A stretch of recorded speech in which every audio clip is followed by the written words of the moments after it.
ওয়ালা তাজআল মা'আল্লাহি ইলাহান আখার, আল্লাহ রাব্বুল আলামিনের সাথে তোমরা অপর কোন ইলাহকে তোমরা নির্ধারণ করো না। যদি আল্লাহ রাব্বুল আলামিনের সাথে তোমরা অপর কোন ইলাহকে, কোন মাবুদকে তোমরা নির্ধারণ করো, ফাতুলকা ফি জাহান্নামা মালুমান মাদহুরা, তখন তোমাদেরকে নিন্দিত অবস্থায় এবং বিতাড়িত লাঞ্ছিত অবস্থায় তোমাদেরকে জাহান্নামের ভিতরে নিক্ষেপ করা হবে। নাউযুবিল্লাহ। সম্মানিত হাজিরিন, আজকে আমরা যে বিষয়টা নিয়ে আলোচনা করব, অনেক সময় অনেক জিনিস আছে যে জিনিসগুলো আমরা অবগত না হওয়ার কারণে আমরা অনেক বড় ক্ষতির সম্মুখীন আমরা হয়ে যাচ্ছি, আমরা নিজেরা সেটা অনুভব করতে পারি না। আমরা প্রত্যেকে আমরা দাবি করি আমি একজন মুসলমান, আমি একজন মুমিন, এবং আমরা প্রত্যেকেই দাবি করি আমরা একজন সফল মুমিন, সত্যিকারের মুমিন মুসলমান। এই মুমিন মুসলমান এটা যেমন আমরা দাবি করি, দাবির সাথে আমাদের পরিপূর্ণ কাজেরও আমাদের মিল থাকা দরকার। আর সেটা কিভাবে হবে? যখন আমি এই বিষয়গুলো, যে সমস্ত বিষয়গুলোর মাধ্যমে ঈমান ভঙ্গ হয়ে যায়, এই সমস্ত বিষয়গুলো আমাদের আলোচনাটাও কম হয় আর এ সম্পর্কে আমরা অবগত নই। যেমন আমরা জানি উযু ভঙ্গের কি কি কারণ আছে, নামাজ ভঙ্গের কি কি কারণ আছে, কিন্তু ঈমান ভঙ্গেরও কিছু কারণ আছে, সেটা সম্পর্কে কিন্তু আমরা জানি না। ঈমান ভঙ্গের যে সমস্ত কারণগুলো আছে তার মধ্যে থেকে একটা কারণ নিয়ে আজকে আমরা আলোচনা করব। শুরুতেই পবিত্র কোরআনুল কারীমের শুরুতে আমরা সূরাতুল বাকারার 208 নম্বর আয়াতের মধ্যে আল্লাহ রাব্বুল আলামিন বলেন, ইয়া আইয়ুহাল্লাযীনা আমানু দুখুলু ফিস-সিলমি কাফা ওয়া লা তাত্তাবি'উ খুতুওয়াতিশ-শাইতান ইন্নাহু লাকুম আদুউম মুবিন। আল্লাহ রাব্বুল আলামিন বলেন, হে ঈমানদারগণ, তোমরা ইসলামের মাঝে পরিপূর্ণভাবে প্রবেশ করো। ওয়ালা তাত্তাবিউ খুতুওয়াতিশ শাইতান, কোন শয়তানের পদঙ্গকে তোমরা অনুকরণ করবে না। ইন্নাহু লাকুম আদুউম মুবিন, নিশ্চয়ই এই শয়তান সে কিন্তু তোমাদের জন্য সুস্পষ্ট শত্রু। তাহলে আল্লাহ রাব্বুল আলামিন বললেন, ইসলামের মাঝে পরিপূর্ণভাবে প্রবেশ করার জন্য ইসলামকে আল্লাহ রাব্বুল আলামিন আমাদেরকে বলেছেন পরিপূর্ণভাবে মানার জন্য। যদি আমরা পরিপূর্ণভাবে মানতে পারি, ইসলামের গণ্ডির মাঝে যদি আমরা পরিপূর্ণভাবে প্রবেশ করতে পারি, তখন আমরা হব মুসলমান। তখন কি হব? আমরা মুসলমান। এই ঈমানের মতো এমন মহান দৌলত পাওয়া, এটা সব থেকে বড় নিয়ামত। এটা কথা বলেন ঠিক কিনা? যে আমরা সব থেকে বড় নিয়ামত পেয়েছি যে আল্লাহ রাব্বুল আলামিন আমাদেরকে মুসলমানের ঘরে জন্মগ্রহণ করার তৌফিক দান করেছেন। আলহামদুলিল্লাহ। জন্মের পর থেকে আমার ডান কানে আযান, বাম কানে ইকামত দেওয়া হয়েছে। এর চেয়ে বড় সৌভাগ্যের বিষয় আর কি আছে? জন্মের পর থেকে আমরা যখন একটু কথা বলা শিখেছি, তখনই আমরা সর্বপ্রথম হাদিয়াটা আমরা পেয়েছি, লা ইলাহা ইল্লাল্লাহু মুহাম্মাদুর রাসূলুল্লাহ। এর চাইতে আর বড় হাদিয়া আর কি আছে? এর চাইতে বড় নিয়ামত আর কি আছে? তাহলে আল্লাহ রাব্বুল আলামিন বলেন যে বান্দা, আমি যেমন তোমাকে এমন নিয়ামত দান করলাম, ছোট থেকে আমি তোমাকে ইসলামের উপর তোমাকে আমি জন্মগ্রহণ করালাম, মুসলমানের ঘরে পাঠালাম, এরপর আমি যখন তোমাকে বুঝ শক্তি দান করেছি, তখন কিন্তু তুমি পরিপূর্ণভাবে ইসলামের মধ্যে তুমি প্রবেশ করো। তুমি কিছু মানবা আর কিছু মানবা না, এটা কিন্তু মুমিনের বৈশিষ্ট্য নয়। এটা সম্মানিত হাজিরিন, আল্লাহ রাব্বুল আলামিন যুগে যুগে আমাদের কাছে নবী রাসূল এটা প্রেরণ করেছেন। পৃথিবীর ইতিহাসে আল্লাহ রাব্বুল আলামিন যত জাতিদেরকে আযাব দিয়েছেন, ধ্বংস করেছেন, এমন কোন জাতি অবশিষ্ট ছিল না যাদের কাছে আল্লাহ রাব্বুল আলামিন নবী রাসূল পাঠান নাই। নবী রাসূল পাঠিয়েছেন, তাদেরকে সতর্ক করেছেন, তারা যখন মানে নাই, সীমা লঙ্ঘন করেছে, এরপরে আল্লাহ রাব্বুল আলামিন তাদেরকে সমূলে শেষ করে দিয়েছেন, ধ্বংস করে দিয়েছেন। তাহলে এমন কোন নজির ঘটে নাই যে নবী রাসূল আল্লাহ রাব্বুল আলামিন পাঠান নাই, জাতি অপরাধ করেছে, তার বান্দারা অপরাধ করেছে আর সাথে সাথে আল্লাহ রাব্বুল আলামিন ধ্বংস করে দিয়েছেন, বিষয়টা এমন নয়। তাহলে আল্লাহ রাব্বুল আলামিন এই যে যুগে যুগে নবী রাসূলদেরকে প্রেরণ করলেন, কেন প্রেরণ করলেন, কেন পাঠিয়েছেন? সূরাতুন নাহালের 36 নম্বর আয়াতের মধ্যে আল্লাহ রাব্বুল আলামিন বলেন, ওয়ালাকাদ বা'আসনা ফি কুল্লি উম্মাতির রাসূলা আন ই'বুদুল্লাহা ওয়াজতানিবুত তাগুত ফামিনহুম মান হাদাল্লাহু ওয়া মিনহুম মান হাক্কাত আলাইহিদ দালালা। আল্লাহ রাব্বুল আলামিন বলেন, আমি প্রতিটি জাতির কাছে একজন করে আমি নবী রাসূল আমি পাঠিয়েছি, একজন করে আমার পক্ষ থেকে রাসূল পাঠিয়েছি, তাদের কাছে নবী পাঠিয়েছি। আনি ইবুদুল্লাহ, যাতে করে তারা আল্লাহ রাব্বুল আলামিনের ইবাদত করে। কি করে জোরে বলেন? আল্লাহর ইবাদত করে। দ্বিতীয় নাম্বার, শুধু ইবাদত করলে চলবে না, ওয়াজতানিবুত তাগুত, তাগুত শক্তি যারা আছে, ইসলাম বিদ্বেষী যারা আছে, ইসলাম বিরুদ্ধে যত শক্তি আছে, অপসংস্কৃতি আছে, এগুলো সব পরিহার করতে হবে। তাহলে ইবাদত আল্লাহ রাব্বুল আলামিন করার জন্য বললেন। দ্বিতীয় নাম্বার, তাগুতকে পরিহার করার জন্য বলেছেন। আপনি ইবাদত করলেন কিন্তু আপনার তাগুতের সাথে আপনার সম্পর্ক, তাহলে এই ইবাদত আল্লাহর কাছে গ্রহণযোগ্য নয়। কথা বলেন ঠিক কিনা? যদি তাগুতের ভালোবাসা আপনার দিলের ভিতরে থাকে, ওই দিলের ভিতরে আল্লাহর ইবাদতের ভালোবাসা, আল্লাহ তাআলা এবং তার রাসূলের ভালোবাসা ওই দিলের ভিতরে প্রবেশ করবে না। তাগুত মানে কি? ইসলামের বিপক্ষে, কোরআনের বিপক্ষে, রাসূলের আদর্শের বিপক্ষে যে শক্তি কাজ করে যারা আছে, এরাই হলো তাগুত। তাহলে তাগুতের সাথে আমাদের সম্পর্ক এটা ছিন্ন করতে হবে। এটা কার নির্দেশ? যদি বলেন, আল্লাহ তাআলার নির্দেশ। আল্লাহ রাব্বুল আলামিন বলেন, ফামিনহুম মান হাদাল্লাহ ওয়া মিনহুম মান হাক্কাত আলাইহিদ দালালা। পৃথিবীর মধ্যে যত মানুষ আছে, আল্লাহ রাব্বুল আলামিন সব মানুষদেরকে দুই ভাগে ভাগ করেছেন। ফামিনহুম মান হাদাল্লাহ, কিছু মানুষকে আল্লাহ রাব্বুল আলামিন তাদের মধ্য থেকে হেদায়েতের উপর রেখেছেন। আল্লাহ তাআলার প্রকৃত হেদায়েতের উপর কিছু মানুষ যুগে যুগে এটা প্রতিষ্ঠিত থাকবে। ওয়া মিনহুম মান হাক্কাত আলাইহিদ দালালা, আবার তাদের মধ্য থেকে কিছু মানুষের জন্য গুমরাহি তাদের জন্য সাব্যস্ত হয়ে যাবে।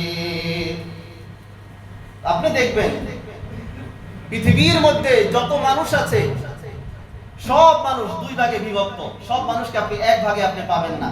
কিছু মানুষ কোরআনের পক্ষে কথা বলে, আবার কিছু মানুষ তার বিরোধিতা করে। কথা বলেন ঠিক কিনা? কিছু মানুষ নামাজ পড়ে, কিছু মানুষ নামাজ পড়ে না। কিছু মানুষ ঈমানের উপরে অটল থাকে, কিছু মানুষ ঈমানের উপরে অটল থাকে না। কিছু মানুষ আল্লাহ এবং আল্লাহর দ্বীনকে মহব্বত করে ভালোবাসে, আল্লাহর নবীর আদর্শ মেনে চলে, আর কিছু মানুষ আল্লাহর নবীর আদর্শ মেনে চলে না, আল্লাহ এবং তার রাসূলের সাথে বিদ্বেষ পোষণ করে। তার আল্লাহ রাব্বুল আলামিন বলেন, পৃথিবীর যুগ থেকে শুরু থেকেই মানুষ দুই দলে বিভক্ত। এক দল তারা আল্লাহ রাব্বুল আলামিনের প্রকৃত হেদায়েতের উপর রয়েছে, আর এক দল যারা গুমরাহি তাদের জন্য নির্ধারিত হয়ে গিয়েছে। এইজন্য আল্লাহ রাব্বুল আলামিন কোরআনের ভিতরে দুইটা দলের কথা বলেছেন। কয়টা দল? দুইটা দল। এক নাম্বার হলো উলাইকা হিজবুল্লাহ, একটা হলো আল্লাহর দল, আর একটা হলো হিজবুশ শাইতান, আর একটা হলো শয়তানের দল। তাহলে আল্লাহর দল যারা আছে এরা কি যাবে? জান্নাতে যাবে। আর যারা শয়তানের দল আছে তারা কোথায় যাবে? জাহান্নামে যাবে। তাহলে আমরা কার দলে থাকতে চাই? আল্লাহর দলে আমরা থাকতে চাই। কথা বলেন ঠিক কিনা? যে শুধু এতটুকু না, বরং মরণ পর্যন্ত আমরা আল্লাহ তাআলার দলেই থাকবো ইনশাআল্লাহ। সম্মানিত হাজিরিন, তাহলে আল্লাহ রাব্বুল আলামিন পৃথিবীর শুরু থেকে যত নবী রাসূল পাঠিয়েছেন তাদের উদ্দেশ্য ছিল দুইটা। এক নাম্বার আল্লাহর ইবাদত করা, দ্বিতীয় নাম্বার তাগুতকে পরিহার করা। এবং কিয়ামত পর্যন্ত মুসলমানদের মৌলিক দুইটা কাজ থাকবে। এক, আল্লাহর ইবাদত করা, দ্বিতীয় নাম্বার তাগুতকে পরিহার করা। এবার আসেন, যদি আমরা এই দুটার মাঝে যদি গোলমাল লাগিয়ে ফেলি তাহলে আমাদের কি সর্বনাশ হবে। যেমন নামাজ ভঙ্গের কিছু কারণ আছে, 19টা কারণ আছে। উযু ভঙ্গের কিছু কারণ আছে, 7টা কারণ আছে। অনুরূপভাবে ঈমান ভঙ্গেরও কিছু কারণ আছে। ঈমান ভঙ্গের যে কারণ আছে এর মধ্যে 1 নাম্বার কারণ হলো যে কাজগুলো করলে আর ওই ব্যক্তির ঈমান থাকে না। সে মুসলমান বলে সে দাবি করতে পারে, কিন্তু ঈমানের সাথে ওই ব্যক্তির সাথে কোনো সম্পর্ক আর থাকে না। সেটা কি? 1 নাম্বার আশ-শিরকু ফি ইবাদাতিল্লাহ, আল্লাহর ইবাদতের মাঝে শিরিক করা। কোন ব্যক্তি যদি আল্লাহর সাথে শিরিক করে তাহলে ওই ব্যক্তির সাথে আর ঈমানের সাথে কোনো সম্পর্ক থাকে না। এবার আসেন শিরিক কাকে বলে। শিরিক এটা হলো 2 প্রকার। কয় প্রকার জনে বলেন? 2 প্রকার। একটা হলো শিরিকে আসগর আর একটা হলো শিরিকে আকবার। শিরিকে আসগর কি? এটা ছোট শিরিক, মানুষ কথায় শিরিক করে। কোন ব্যক্তি মারা গেল, আপনি বললেন যে আল্লাহ তাআলা কি আর কাউকে পাইলো না, আমার এই আপনজনটা কি আল্লাহ তাআলা দেখলো, এটা হলো শিরিকে আসগর। অথবা একজনের নাম আব্দুর রহমান, আপনি তাকে ডাকলেন রহমান এদিকে আসো, যে আব্দুর রহমান অর্থ কি? রহমানের বান্দা। আপনি তাকে ডাকলেন যে রহমান এদিকে আসো, আল্লাহর নাম ধরে। এটা একটা আল্লাহর শানে একটা বেয়াদবি। এটাও হলো শিরিকে আসগর। তাহলে আরেকটা হলো শিরিকে আকবার, বড় শিরিক, যে শিরিকগুলো করলে মানুষের সাথে আর ঈমানের সাথে কোনো সম্পর্ক আর থাকে না, ওই ব্যক্তির ইবাদত বন্দেগী এগুলো কোনো গ্রহণযোগ্য হয় না। এই শিরিকে আকবার যেটা বড় শিরিক, যেটা এটা কিছু কিছু কাজের মাধ্যমে সেটা সংগঠিত হয়। যেমন ইবাদতের উপযুক্ত কে? জোরে বলেন আল্লাহ। একমাত্র ইবাদতের উপযুক্ত হলেন আল্লাহ। এখন যদি কেউ আল্লাহর ইবাদত না করে মানুষের ইবাদত করে, আল্লাহর উপাসনা না করে যদি মানুষের উপাসনা করে, আল্লাহর গোলামি না করে যদি কোনো ব্যক্তি মানুষের গোলামি করে, এটা হবে তার জন্য শিরিক। সূরা বনী ইসরাঈলের 39 নম্বর আয়াত, আয়াতের মধ্যে আল্লাহ রাব্বুল আলামিন বলেন ওয়ালা তাজআল মা'আল্লাহি ইলাহান আখার ফাতুলকা ফি জাহান্নাম মালুমান মাদহুরা ওয়ালা তাজআল মা'আল্লাহি ইলাহান আখার, আল্লাহ রাব্বুল আলামিনের সাথে তোমরা অপর কোন ইলাহকে তোমরা নির্ধারণ করো না। যদি আল্লাহ রাব্বুল আলামিনের সাথে তোমরা অপর কোন ইলাহকে, কোন মাবুদকে তোমরা নির্ধারণ করো, ফাতুলকা ফি জাহান্নাম মালুমান মাদহুরা, তখন তোমাদেরকে নিন্দিত অবস্থায় এবং বিতাড়িত লাঞ্ছিত অবস্থায় তোমাদেরকে জাহান্নামের ভিতরে নিক্ষেপ করা হবে। নাউযুবিল্লাহ। শুধু এতটুকু নয়, আল্লাহ রাব্বুল আলামিন যুগে যুগে নবীদেরকেও একটা ব্যাপারে আল্লাহ রাব্বুল আলামিন সতর্ক করেছেন, সমস্ত নবীদেরকে বলেছেন। সূরাতুশ শুআরা 213 নম্বর আয়াতের মধ্যে আল্লাহ রাব্বুল আলামিন বলেন ফালা তাদউ মা'আল্লাহি ইলাহান আখারা ফাতাকুনা মিনাল মুআযযিবিন। ওগো নবী, আপনি যদি আল্লাহ রাব্বুল আলামিনের সাথে অন্য কাউকে যদি আপনি উপাস্য হিসাবে গ্রহণ করেন, আপনি আল্লাহর সাথে অপর কাউকে আপনি উপাস্য হিসাবে আপনি গ্রহণ করবেন না, কাউকে আপনি ইলাহ রূপে মানবেন না, আল্লাহ ছাড়া কাউকে আপনি পরোয়া করবেন না, ফাতাকুনা মিনাল মুআযযিবিন, যদি আপনি আল্লাহর সাথে অপর কাউকে যদি আপনি শরীক করেন তাহলে আপনিও আযাবকারীদের অন্তর্ভুক্ত হয়ে যাবেন। নাউযুবিল্লাহ। নবীদেরকেও আল্লাহ রাব্বুল আলামিন ছাড় দিয়ে কোনো কথা বলেন নাই। নবীদেরকে বললেন আপনার দ্বারাও যদি কোনো শিরিক সংগঠিত হয় তাহলে আপনাকেও শাস্তি দ্বারা পাকড়াও করা হবে। তাহলে নবীর ব্যাপারে যদি এত বড় হুমকির আয়াত এসে থাকে, তাহলে আমরা যারা সাধারণ মানুষ, আমরা যদি শিরিকের ব্যাপারে লিপ্ত হই তাহলে কি বাঁচার কোনো উপায় আছে? জোরে বলেন। কোনো বাঁচার উপায় নাই। তাহলে 1 নাম্বার যে ইবাদত একমাত্র কার জন্য করতে হবে? জোরে বলেন। আল্লাহর জন্য করতে হবে। ইবাদতের ক্ষেত্রে কাউকে অংশীদার বানানো যাবে না, কোনো শিরিক করা যাবে না। এরপরে দ্বিতীয় নাম্বার, আমরা ইবাদতের মাধ্যমে যেমন শিরিক করি, অনুরূপভাবে মৃত ব্যক্তির নিকট কিছু চাওয়া, তার অনুষ্ঠান থেকে তো বিভিন্ন জিনিস থেকে বাঁচার জন্য, বালা মুসিবত থেকে বাঁচার জন্য তার কাছে দোয়া করা, এটাও হলো শিরিকে আকবার। এটার মাধ্যমে আমরা শিরিক করি। অথচ সূরাতুল মাঈদার ৭৬ নম্বর আয়াতের মধ্যে আল্লাহ রাব্বুল আলামিন বলেন, قل أتعبدون من دون الله ما لا يملك لكم ضرا ولا نفعا والله هو السميع العليم। ও নবী, আপনি বলে দেন, আল্লাহ রাব্বুল আলামিন ছাড়া তোমরা অন্য কারো তোমরা ইবাদত করো না, আর তোমাদের জন্য তোমরা যাদেরকে আল্লাহ রাব্বুল আলামিনকে ছাড়া তোমরা যাদেরকে ডাকছো তারা কিন্তু কোনো ক্ষতিরও মালিক না, এবং তোমাদের কোনো উপকার করারও তারা মালিক না। ওয়াল্লাহু আস-সামিউল আলিম, আর আল্লাহ রাব্বুল আলামিন হলেন সর্বশ্রোতা এবং সর্বজ্ঞানী। তাহলে বলেন, পৃথিবীর কোনো মানুষ কি কোনো মানুষের উপকার করতে পারবে আল্লাহ রাব্বুল আলামিন যদি না চান? হ্যাঁ, পৃথিবীর কোনো মানুষ কোনো মানুষকে কি ক্ষতি করতে পারবে যদি আল্লাহ রাব্বুল আলামিন না চান? কোনো মানুষকে কোনো মানুষের কোনো ক্ষতি করার ইখতিয়ার রাখে না যদি আল্লাহ রাব্বুল আলামিনের পক্ষ থেকে সেটা ফয়সালা না হয়। এই জন্য আল্লাহ রাব্বুল আলামিন কোরআনুল কারীমের মধ্যে বলেন, ওয়া ইন ইয়ামসাসকাল্লাহু বিদুররিন ফালা কাশিফা লাহু ইল্লা হু ওয়া ইন ইউরিদকা বিখাইরিন ফালা রাদ্দা লিফাদলি ইউসিবু বিহি মান ইয়াশাউ মিন ইবাদি। আল্লাহ রাব্বুল আলামিন ব্যতীত কোন মানুষ কোন মানুষের উপকার করতে পারে না। আল্লাহ রাব্বুল আলামিন ব্যতীত কোন মানুষ কোন মানুষের ক্ষতি করতে পারে না। যদি কোনো উপকার করতে হয় সেটা তকদিরের ফয়সালা হতে হবে, আর যদি কোনো ক্ষতি করতে হয় সেটাও তকদিরের ফয়সালা হতে হবে। এই জন্যই তো আমরা বলি যে 7টা জিনিসের উপর যে ঈমান আনতে হয়, ওয়াল কদরি খায়রিহি ওয়া শাররিহি মিনাল্লাহি তাআলা, যে আমার তাকদীরের ভালো মন্দ যা কিছু হয় সবগুলো কার পক্ষ থেকে হয়? আল্লাহ রাব্বুল আলামিনের পক্ষ থেকে হয়। এই জন্য আমরা তাকদীরের বিশ্বাস করি যে আমার ভালো মন্দ যা কিছু সব কার পক্ষ থেকে?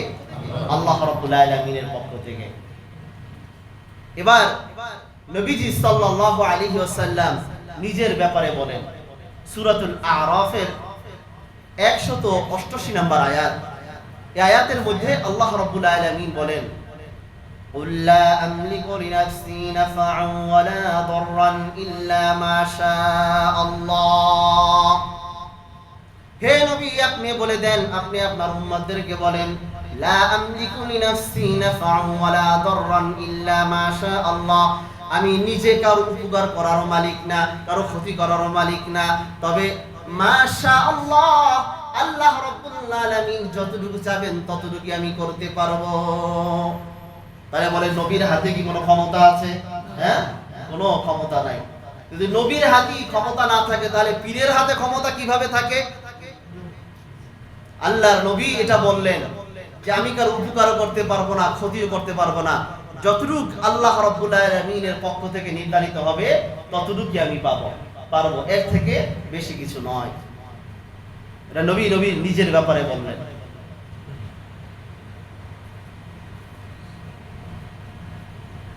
এরপরে আল্লাহ রাব্বুল আলামিন সামনের আয়াতে বলছেন যে তোমরা আল্লাহ তাআলাকে বাদ দিয়ে যাদেরকে তোমরা ডাকছো এদের অবস্থা কেমন হবে তা শোনো। সূরাতুল ফাতির এর 13 নম্বর আয়াতের মধ্যে আল্লাহ রাব্বুল আলামিন বলেন, ওয়াল্লাযীনা তাদউনা মিন দুনিহি মা লা ইয়ামলিকুন والذين تدعون من دونه ما يملكون من قطمير।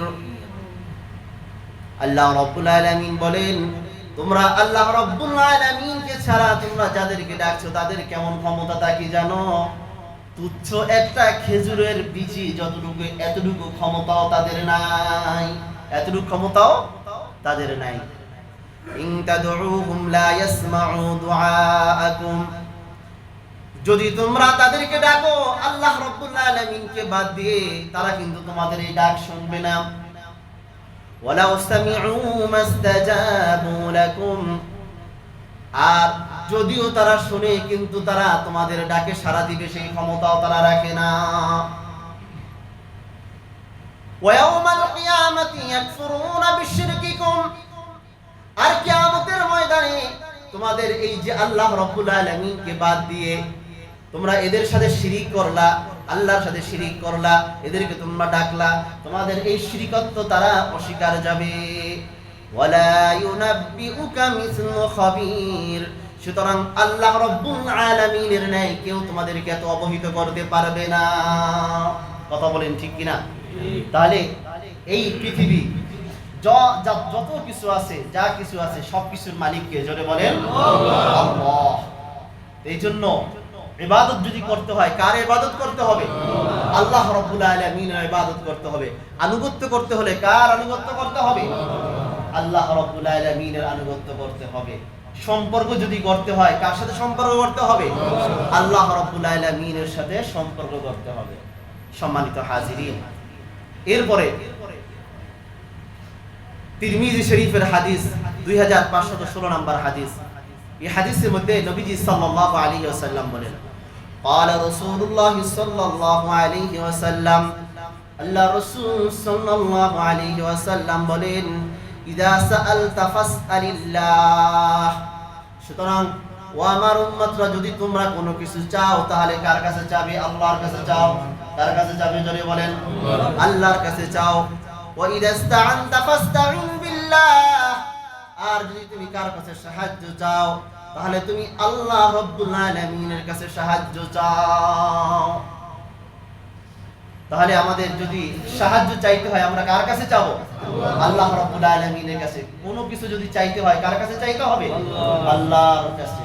কারণ আল্লাহ রাব্বুল আলামিন আমাদেরকে এটা শিখিয়ে দিয়েছেন, আল্লাহর নবীর আদর্শ এটা। 3 নাম্বার, এই যে যারা শিরিক করে, আর কিসের মাধ্যমে যে শিরিক করে? আল্লাহ ব্যতীত মৃত বা জীবিতদের সামনে তারা মানত করে, আল্লাহ ব্যতীত মৃত বা জীবিতদের জন্য তারা মানত করে। এই মানতের মাধ্যমে মানুষ শিরিক করে। বুখারী শরীফের 6696 নম্বর হাদিস। এই হাদিসটি বর্ণনা করেছেন আম্মা জান আয়েশা সিদ্দিকা রাদিয়াল্লাহু তাআলা আনহা। عن عائشة رضي الله تعالى عنها قالت, আম্মা জান আয়েশা সিদ্দিকা রাদিয়াল্লাহু তাআলা আনহা থেকে বর্ণিত, তিনি বলেন, قال رسول الله صلى الله عليه وسلم, আল্লাহ রাসূল সাল্লাল্লাহু আলাইহি ওয়াসাল্লাম বলেন, মান নাযারা আন ইউতি'আল্লাহ ফালইউতি'হু, যে ব্যক্তি আল্লাহ রাব্বুল আলামিনের নামে কোনো কিছু মান্নত করলো, সে যেন ওই মান্নত পূরণ করার মাধ্যমে আল্লাহ রাব্বুল আলামিনের আনুগত্য করে। ওয়ামান নাযারা আন ইয়াসিয়াল্লাহ ফালা ইউসিহি, আর যে ব্যক্তি আল্লাহ রাব্বুল আলামিনকে বাদ দিয়ে কোনো নাফরমানির নামে, কোনো আল্লাহ রাব্বুল আলামিনকে বাদ দিয়ে অন্য কোনো জিনিসের নামে কোনো ব্যক্তি মানত করলো, সুতরাং সে যেন এই মানত পূর্ণ না করে। এই মানত সে যেন কোনোভাবেই পূরণ না করে। কারণ মানত করতে হবে একমাত্র কার নামে? জোরে বলেন আল্লাহর নামে। আল্লাহর নামে, আল্লাহর নাম ছাড়া অন্য কোনো নামে, অন্য কারো নামে এই মানত করা এটা কোনোভাবেই জায়েজ নাই। পীরের নামে মানত করা জায়েজ আছে, কবরের নামে, এমনকি নবীর নামেও মানত করা জায়েজ নাই। মানত করতে হবে কার জন্য? একমাত্র আল্লাহ রাব্বুল আলামিনের জন্য। অনেকে আছে কবরে মোমবাতি দেয়, আগরবাতি দেয়, তেল, টাকা পয়সা, খাসি, মোরগ, মুরগি, কবুতর ইত্যাদি, এগুলো কি মানত করে? এগুলো কি সব হারাম। আবার এগুলোকে মানত করার মাধ্যমে এগুলো থেকে রোগ মুক্তি হবে এরকমের ধারণা, এরকমের আকীদা তারা পোষণ করে। আবার হারানো কোনো জিনিস যদি হারিয়ে যায় তাহলে হারানো জিনিস খুঁজে পাওয়া যাবে, যে অমুকের দরবারে এটা দিব, এরকমের যদি কোনো মানত করে সে শিরিক করলো এটা। আবার সে বলে যে আমার ব্যবসা বাণিজ্য ভালো যাচ্ছে, এটা যাতে অব্যাহত থাকে, জানমালের নিরাপত্তার জন্য মানত করে, এটা সম্পূর্ণভাবে শিরকের অন্তর্ভুক্ত হবে। কোনো মানুষের সন্তান হয় না যে অমুকের দরবারে এটা দিলে তাহলে এটা সন্তান হবে, এটা নিয়ে সে মানত করে, এটা সম্পূর্ণভাবে এটা শিরক হবে। এই জন্য কোনো কবরের নামে মানত করা সম্পূর্ণরূপে এটা হারাম। কোনো ব্যক্তির নামে মানত করা হারাম, পীরের নামে মানত করা হারাম, মাজারের নামে মানত করা হারাম। এমনকি নবীর নামেও যদি মানত করা হারাম হয়, তাহলে পীরের নামে আর মাজারের নামে মানত করা কিভাবে জায়েজ হতে পারে? এটা তো মানত হবে একমাত্র কার জন্য? আল্লাহ রাব্বুল আলামিনের জন্য। তাহলে এই জন্য যদি আল্লাহ রাব্বুল আলামিনকে বাদ দিয়ে অন্য কোনো কিছুর নামে যদি কোনো ব্যক্তি মানত করে, তাহলে এটা সে মানতের মাধ্যমে সে আল্লাহ রাব্বুল আলামিনের শিরক করলো। আর যে ব্যক্তি আল্লাহর সাথে শিরক করলো তার ঈমান কি থাকবে? যদি বলেন, তার ঈমান থাকবে না। এরপরে 4 নাম্বার, মৃত ব্যক্তির নামে কোনো কিছু জবেহ করা, এটা সম্পূর্ণভাবে আল্লাহ রাব্বুল আলামিন হারাম করেছেন।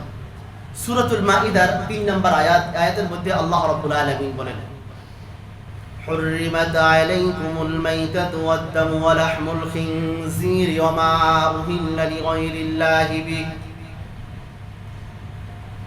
আল্লাহ রাব্বুল আলামিন তোমাদের উপরে হারাম করেছেন মৃত জন্তুকে, তোমাদের উপরে হারাম করেছেন প্রবাহিত রক্তকে, আল্লাহ রাব্বুল আলামিন তোমাদের উপরে হারাম করেছেন ওয়ালাহমুল খিনজির, এবং শূকরের গোশতকে তোমাদের উপরে হারাম করেছেন। ওয়ামা উহিল্লা লিগাইরিল্লাহি বি, এবং আল্লাহর নাম ছাড়া অন্য কোনো কিছুর নামে যেগুলো উৎসর্গ করা হয় ওই সমস্ত জন্তুগুলোকে তোমাদের জন্য হারাম করেছেন। এই জন্য নবীজি সাল্লাল্লাহু আলাইহি ওয়াসাল্লাম বলেন, قال رسول الله صلى الله عليه وسلم لعن الله من لعن والده। আল্লাহর নবী কিছু কিছু ব্যক্তিদেরকে লানত করেছেন এবং আল্লাহ রাব্বুল আলামিন কিছু কিছু ব্যক্তিদেরকে লানত করেছেন। আল্লাহ রাব্বুল আলামিন 1 নাম্বার যে সমস্ত ব্যক্তিদেরকে লানত করেছেন, লানাল্লাহু মান লানা ওয়ালিদাহু, আল্লাহ রাব্বুল আলামিন লানত করেন ওই সমস্ত ব্যক্তিদেরকে যারা যে সন্তান তার পিতা মাতাকে লানত দেয়। যে সন্তান তার মা বাবাকে লানত করে, আল্লাহ রাব্বুল আলামিন বলেন আমি ওই বান্দাকে লানত দিলাম।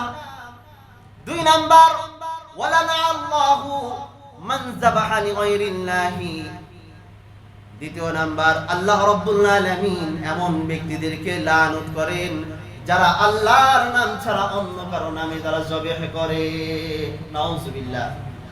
আপনি বলবেন, আপনার মনে প্রশ্ন জাগতে পারে, হুজুর এরকমের কি আছে আল্লাহর নাম ছাড়া অন্য কারো নামে জবেহ করে? আছে, আছে। যেমন আমার তো ইমামতির জগৎ মাশাআল্লাহ অনেক দিন, বিভিন্ন জায়গাতে ইমামতির বিভিন্ন রকমের অভিজ্ঞতা আছে। আমরা রূপগঞ্জে ছিলাম আমি যখন, তখন আমি কুরবানির সময় সাধারণত গরু জবেহ করতাম। এই একটা বাড়ি ছিল, এরা আমাদের হাতে গরু জবাই দিত না। পর আমার মনে প্রশ্ন জাগলো যে এরা আমাদের হাতে কেন গরু জবাই দেয় না? তখন বলে, হুজুর তাদের গরু আপনারা জবাই দিতে পারবেন না। কেন? আছে, তাদের লোক দিয়ে তারা জবাই দেয়। এটা বলে কিভাবে? তাদের যখন জবাই দেয় তখন এরা বলে যে বিসমিল্লাহ আল্লাহু আকবার, অমুক বাবা জিন্দাবাদ, ধরে বলে নাউজুবিল্লাহ। তো আল্লাহর সাথে এটা শিরিক করা হলো কিনা? এটা কি আপনারা পারবেন? কোশ্চিন কালো না এটা, এই জন্যই আপনাদের হাতে এটা তারা জবাই দেয় না।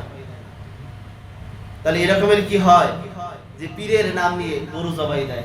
তাহলে এরকমের যারা করবে এদের উপরে লানত কার? জোরে বলেন আল্লাহ, আল্লাহ রাব্বুল আলামিনের লানত। এরপরে নবীজি সাল্লাল্লাহু আলাইহি ওয়াসাল্লাম বলেন 3 নাম্বার, ওয়ালানা আল্লাহু মান আওয়া মুহদিসান।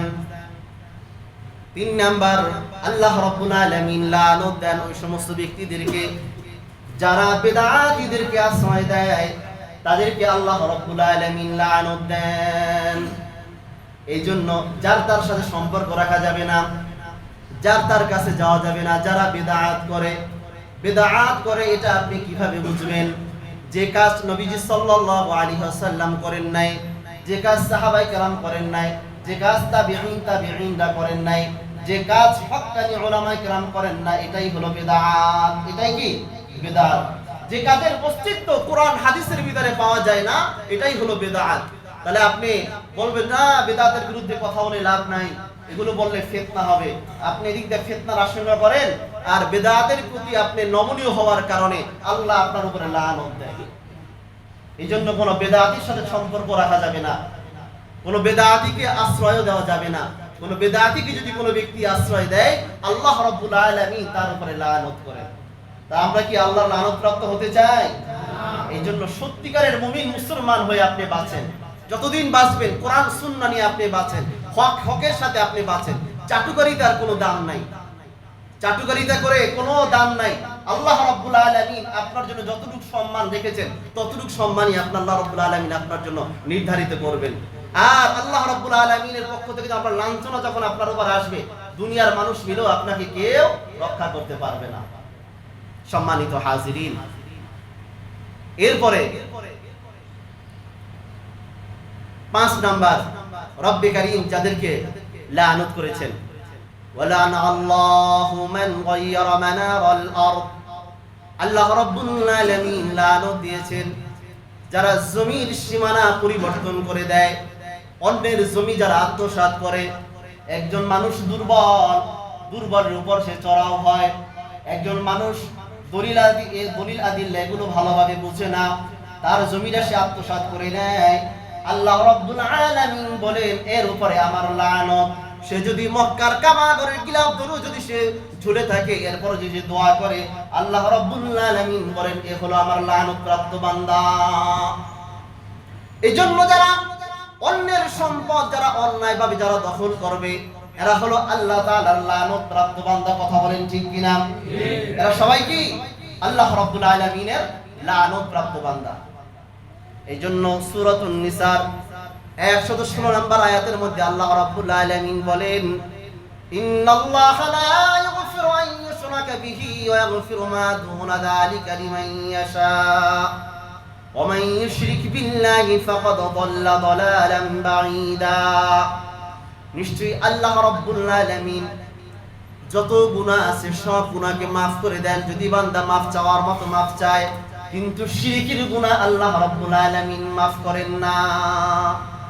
কিসের গুনাহ maaf করেন না? জোরে বলেন, শিরকের গুনাহ। ওয়া মান ইউশরিক বিল্লাহ, আর যারা আল্লাহ রাব্বুল আলামিনের সাথে যারা শিরক করে, ফাকাদ দাল্লা দালালান বাঈদা, সে চূড়ান্ত পর্যায়ের গোমরাহির ভিতরে সে লিপ্ত হয়েছে। তার জন্য আল্লাহ রাব্বুল আলামিনের পথভ্রষ্টতা তার জন্য নির্ধারিত হয়ে গিয়েছে। সূরাতুল মাইদার 72 নম্বর আয়াত, এই আয়াতের মধ্যে আল্লাহ রাব্বুল আলামিন বলেন, ইন্নাহু মান ইউশরিক বিল্লাহি ফাকাদ হাররামাল্লাহু আলাইহিল জান্নাহ ওয়া মা'ওয়াহুন নার ওয়া মা লিয-যালিমিন মিন আনসার। আল্লাহ রাব্বুল আলামিন বলেন, যারা আল্লাহ রাব্বুল আলামিনের সাথে শিরক করবে, ফাকাদ হাররামাল্লাহু আলাইহিল জান্নাহ, আল্লাহ রাব্বুল আলামিন তাদের উপরে জান্নাতকে হারাম করে দেন। নাউজুবিল্লাহ। তো জান্নাত যদি কোনো ব্যক্তির জন্য হারাম হয়, তার জন্য অবধারিত কি থাকে? জাহান্নাম। কি থাকে? পথ হলে দুইটা, হয়তো জান্নাত না হলে জাহান্নাম। তাহলে আল্লাহ রাব্বুল আলামিন তার জন্য জান্নাতকে হারাম করে দেন মুশরিকের জন্য। ওয়া মা'ওয়াহুন নার, আল্লাহ রাব্বুল আলামিন এরপর সামনে বর্ণনা করেছেন তার আশ্রয়স্থল হলো জাহান্নাম। ওয়া মা লিয-যালিমিন মিন আনসার, যারা শিরক করে এরা হলো জালিম, এই জালিমদের জন্য কোনো সাহায্যকারী নাই। কি নাই? জোরে বলেন, কোনো সাহায্যকারী নেই। বুখারী শরীফের 4497 নম্বর হাদিস, এই হাদিসটি বর্ণনা করেছেন হযরত আব্দুল্লাহ ইবনে মাসউদ রাদিয়াল্লাহু তাআলা আনহু। عن عبد الله بن مسعود رضي الله عنه قال, হযরত আব্দুল্লাহ ইবনে মাসউদ রাদিয়াল্লাহু তাআলা আনহু থেকে বর্ণিত, তিনি বলেন, قال رسول الله صلى الله عليه وسلم, আল্লাহ রাসূল সাল্লাল্লাহু আলাইহি ওয়াসাল্লাম বলেন, মান মাতাহু ইয়াদউ মিন দুনিল্লাহি নিদ্দান দাখালান নার। আল্লাহ ছাড়া অন্য কোন ব্যক্তির দিকে যদি কোনো ব্যক্তি ডাকতে থাকে, এমন অবস্থায় তার মৃত্যুবরণ হয়, সে সরাসরি সে জাহান্নামে প্রবেশ করবে। অর্থাৎ আল্লাহর ইবাদত বাদ দিয়ে, আল্লাহর আনুগত্য বাদ দিয়ে যদি সে শিরকের দিকে আহ্বান করে, আর এই অবস্থায় যদি সে মৃত্যুবরণ করে, তাহলে সে সরাসরি জাহান্নামে প্রবেশ করবে। নাউজুবিল্লাহ। قال رسول الله صلى الله عليه وسلم, আল্লাহ রাসূল সাল্লাল্লাহু আলাইহি ওয়াসাল্লাম বলেন, ইজতানিবুস সাবআল মুবিকাত। ও আমার সাহাবীরা, 7টা ধ্বংসাত্মক এমন জিনিস আছে, এই জিনিসগুলো থেকে তোমরা বেঁচে থাকো। ক্বালু ইয়া রাসূলুল্লাহ, সাহাবায়ে কেরাম বললেন, ইয়া রাসূলুল্লাহ ওয়া মা হুন্না, সেই 7টা ধ্বংসাত্মক জিনিসগুলো কি কি? আল্লাহর নবী বলেন, 1 নাম্বার আশরিকু বিল্লাহ, আল্লাহ রাব্বুল আলামিনের সাথে শিরিক করা, এই শিরিক করা থেকে তোমরা বেঁচে থাকো। 2 নাম্বার ওয়াসসিহরু, জাদু করা, এই জাদু সংক্রান্ত এই সমস্ত বিষয়গুলো থেকে তোমরা বেঁচে থাকো। 3 নাম্বার ওয়াকাতুলুন নাফসিল্লাতী হারামাল্লাহু ইল্লা বিল হাক্কি, কোন মানুষকে অন্যায়ভাবে তোমরা হত্যা করা, এগুলো থেকে তোমরা বেঁচে থাকো। কোন মানুষকে অন্যায়ভাবে হত্যা করা, এই হত্যা অরাজকতা কি পরিমাণ চলেছে। সাধারণ আমার উপরে একজন ব্যক্তির উপরে ক্ষোভ আছে, তাকে নিয়ে আমরা আয়না করে বন্দী করে রেখেছি যুগের পর যুগ। কথা বলেন ঠিক কিনা?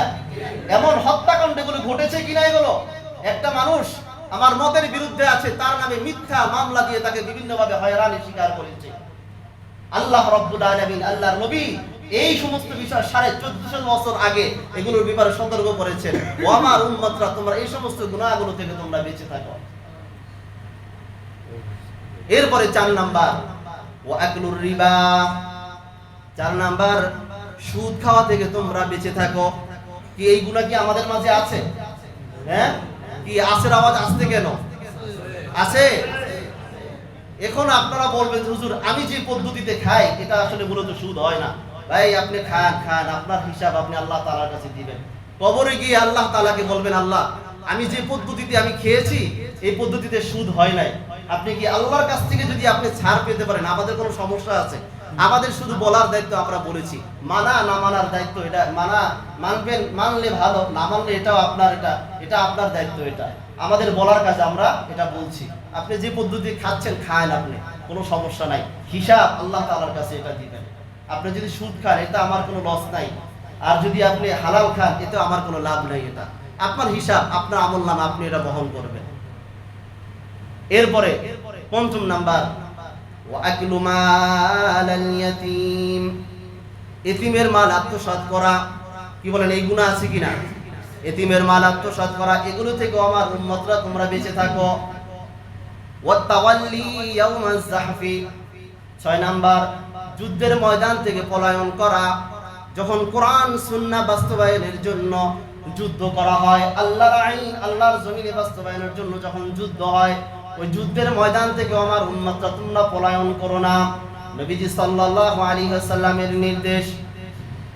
7 নাম্বার ওয়াকাযফুল মুহসানাতিল মুমিনাতিল গাফিলাত, আল্লাহ রাব্বুল আলামিন আল্লাহর নবী সাল্লাল্লাহু আলাইহি ওয়াসাল্লামকে বলেন, নবী আপনি বলে দেন, কোন সৎ নারী বা উদাসীন নারী, যে ভালো মানুষ, একে যাতে কেউ মিথ্যা অপবাদ না দেয়। একজন নিরপরাধ নারী, তাকে যাতে বিভিন্ন কলঙ্কিত না করে। ও আমার উম্মতরা, নবীজি বলেন, ও আমার উম্মতরা, কোন নারীকে মিথ্যা অপবাদ দেওয়া থেকে তোমরা বেঁচে থাকো। তাহলে এই 7টা জিনিস থেকে আল্লাহর নবী বাঁচার জন্য বললেন। এরপরে নবীজি সাল্লাল্লাহু আলাইহি ওয়াসাল্লাম অন্য হাদিসের মধ্যে বলেন, قال النبي صلى الله عليه وسلم ألا أنبئكم بأكبر الكبائر, এই হাদিসটা বর্ণনা করেছেন আবু বকর সিদ্দিক রাদিয়াল্লাহু তাআলা আনহু। নবীজি বলেন, আমি কি তোমাদেরকে বলবো না সবথেকে বড় গুনাহ কি, সবথেকে বড় মারাত্মক গুনাহ কি? কুল্লা বালা ইয়া রাসূলুল্লাহ, সাহাবায়ে কেরাম বললেন, অবশ্যই ইয়া রাসূলুল্লাহ, আপনি আমাদেরকে অবশ্যই বলবেন, অবশ্যই বলবেন।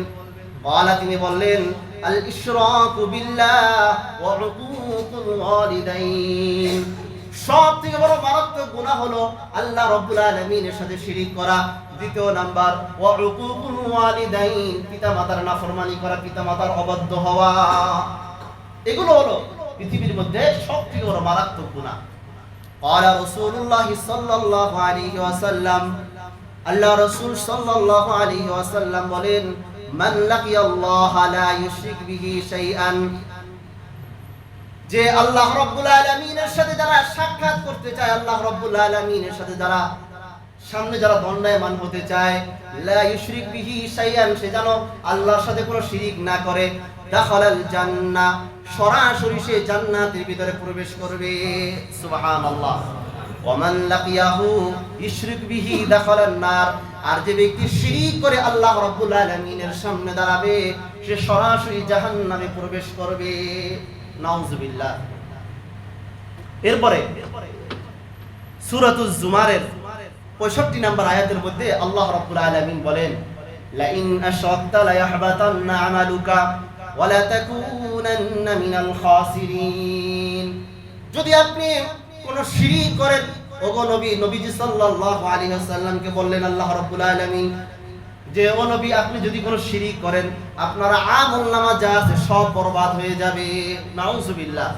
ওয়া লা তাকুনান্না মিনাল খাসিরিন, এবং আপনি ক্ষতিগ্রস্তদের অন্তর্ভুক্ত হয়ে যাবেন। এজন্য নবীজি সাল্লাল্লাহু আলাইহি ওয়াসাল্লাম বলেন, মান আমিলা আমালান উশরিকা ফীহি,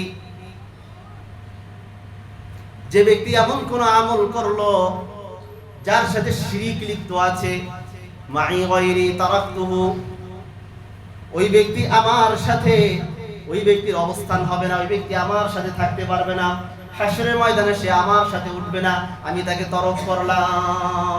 নাউযুবিল্লাহ। তাহলে এই জন্য শিরিক করা যাবে না, মুশরিকের খাতায় আমাদের নাম লেখানো যাবে না। তাহলে যে যে কাজের কথাগুলো বললাম, এই কাজগুলো আমাদের করা যাবে না। যদি এই কাজগুলো আমাদের দ্বারা হয়ে যায়, তাহলে কিন্তু আমাদের ঈমানটা নষ্ট হয়ে যাবে। আমি সাধারণ মুসলমান বলে আমি দাবি করতে পারি, কিন্তু যদি এই শিরিকের সাথে আমার বিন্দু পরিমাণ সম্পর্ক যদি হয়, তাহলে কিন্তু আমার কোনো আমল আল্লাহর কাছে গ্রহণযোগ্য হবে না। এজন্য আল্লাহ রাব্বুল আলামিনের কাছে আমরা দোয়া করি, রব্বে কারীম যেন আমাদেরকে এই মুশরিকের খাতা থেকে যেন হেফাজত করেন, শিরিক থেকে যেন আল্লাহ রাব্বুল আলামিন হেফাজত করেন, তাগুতের গোলামি থেকে যেন আল্লাহ রাব্বুল আলামিন হেফাজত করেন, আল্লাহর গোলামিতে যেন আল্লাহ রাব্বুল আলামিন আমাদেরকে পরিণত করে দেন। রব্বে কারীমের গোলাম হিসেবে যেন আল্লাহ রাব্বুল আলামিন কবুল ও মঞ্জুর করেন। ওয়া মা তাওফীকি ইল্লা বিল্লাহ।